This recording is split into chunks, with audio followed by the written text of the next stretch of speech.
This is Loic Bruni. He's your reigning downhill world champ.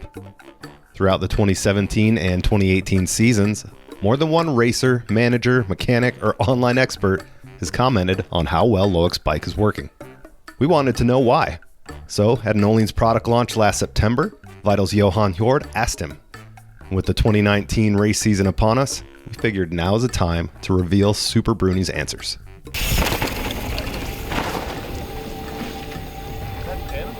Looking at your bike, it really looks, at least from the camera angles and what we can see from the outside, it really looks like it's a very composed bike now. It seems to obviously suit you very well and fit you very well, but it also seems to just be hugging the ground, maybe in a more stable way. We asked TJ if there's any sort of magic ingredient, the secret sauce behind the work with Specialized and Ohlins on the suspension side.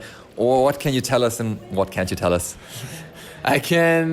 I have a lot of things I won't tell you, of course, but there's not like a magic ingredient secret. We just are lucky enough to work with persons like TJ at Ohlins and Pete, whatever. All the persons there are just committed big time with the team because we are the only one riding Ohlins so far. And then everything that comes out, everything that we say, everything is developed really quick. So when we have one problem or when we have a feedback that they think it's pretty accurate or significant, they just in 3-4 weeks they make a change and we can just try it again. And then I think it's a mix of everything. This year like many people were like, what the fuck, your bike is working so well. I'm like, I know it's, and especially in Lenzerheide, like races this year where I've done well, like even Val d'Isère, like pretty rough tracks, I felt like my bike was perfect. It's because in the winter we spend so much time testing it,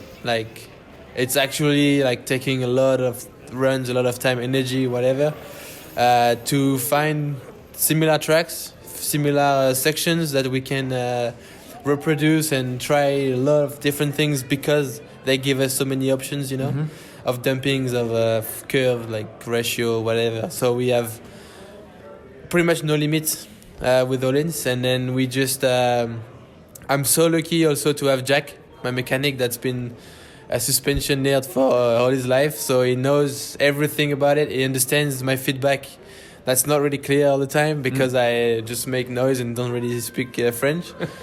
But he's just able to understand, translate, and then find a solution. So every time we have this, it's like, of course, in the races, it's a little bit different, but in the winter, we use a lot the data acquisition. Yeah. And that's, I think, it's more and more common because the brands understood. They're like, okay. They saw our bike, they're like, fuck, we're missing something. So they work really a lot with it now. But we are, the difference in we're not a brand. With Jack, we're just a team, and we use it all the time. We don't lose time with it. We just we know perfectly the data acquisition, so we know how to exploit it, use it. Yeah. And every time I'm lost, or every time we don't know anything, the data can bring us so many answers. And I feel like these guys, the engineers and the R&D, they know how to read these data, especially these curves, these numbers and stuff. And then it's so much more efficient. So in 1 year, we will make a work that some teams would take 3 years to do because we have so much more information. And we just love to develop and we love to make the bike good because we think it's a way to win. And of course, there's other good bikes on the circuit. But when you see my bike, I think it's pretty clear it works with one of the best for sure. And I think I'm super lucky to have these people around me, and I'm gonna have even a better bike next year, so I'm excited. Would you say this is kind of a French thing that maybe has carried on kind of from the Nico Vouillot's era, where there was always a lot of extra support, timing crews by the track? Nico was known for being able to set up the bike really well. Is that something you think that lives on in the culture a little bit? Like when you come up as a junior, is that part of the landscape in France? Yes and no, because when Nico used to do this, he was under a lot of critics, and many riders or teams were hating him because he was doing this. Yeah.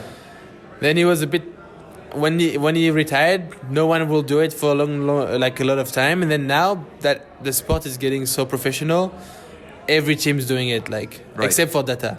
But the filming, the timing, the everything, it's insane how many people of the staff we can see on the track, and they look. You can't do anything that stays secret. Every line you try, someone will film it and tell his rider. So it's pretty funny that now it's a common thing to be like Nico back in the day. But I think we are close to what he was doing, even if he was on another level. It's a professional, big time sport, and we are a little bit. I don't want to sound pretentious or cocky, but I think we are. Like doing a lot of new things, sending some new messages, and then actually when you see some stuff other teams do now, they're inspired by what Jack does. And they're like, no, we did it first, but we know. Like, and the good thing is when you do a good job, people copy you and do the same, and it's okay. But it feels nice to realize you do well, and people are inspired by what you do. And I think it's a really good thing for the sport.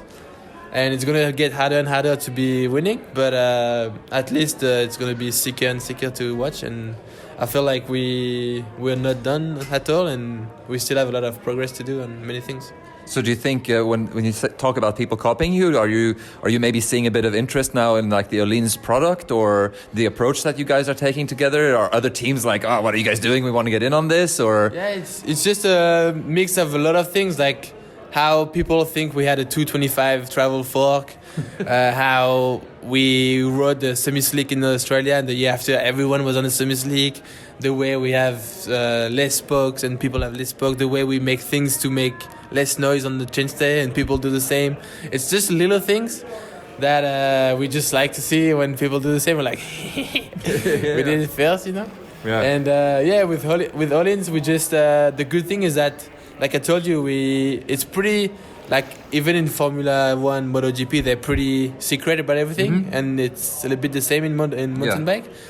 So no one knows what's happening in the suspension, and they don't have any other team. So the good thing is that, okay, we have an exclusivity, and I think we have an advantage on the concurrents. So we're trying to take advantage of it and use it to win races. Not easy, but it's working. It's working. Sometimes, yeah. Yeah. So I'm the one who fucks up sometimes. Well, so just a final question: has your sort of basic suspension setup changed over the last 2 years? Do you run a hard setup, a soft setup? Do you run lots of damping, not so much damping? I think you have quite a few setups that you can obviously choose from, different tunes and stuff. But what's your sort of baseline these days? So lately I've been changing my spring rate to a bigger one, because the Space bike, especially with the link we have, is pretty progressive. And I was since I came back from injury, I don't know if I'm fatter or what, but I'm a bit heavier. And I've been struggling feeling my backhand because it was hitting the progression ramps so much and feeling super harsh. And then since Canada, since Mont-Saint-Anne, we've been getting a higher spring rate, and the bike just refound its balance. And that's still like lately thing. And then the fork has been a big evolution this year compared to last year, and we've been just having a lot of rebound this year, more than we've ever had. So that's a little secret I told you, but fuck it. Well, we've been stoked as always to see you race. It's always fun to see you ride. You look good on the bike, and now you have even more white jerseys to keep wearing for next year, which is nice. And hope to see you out there doing well as you have been. And thanks for everything. Thank you. I hope I can keep it a long time, this jersey. Absolutely. Thanks, Loic.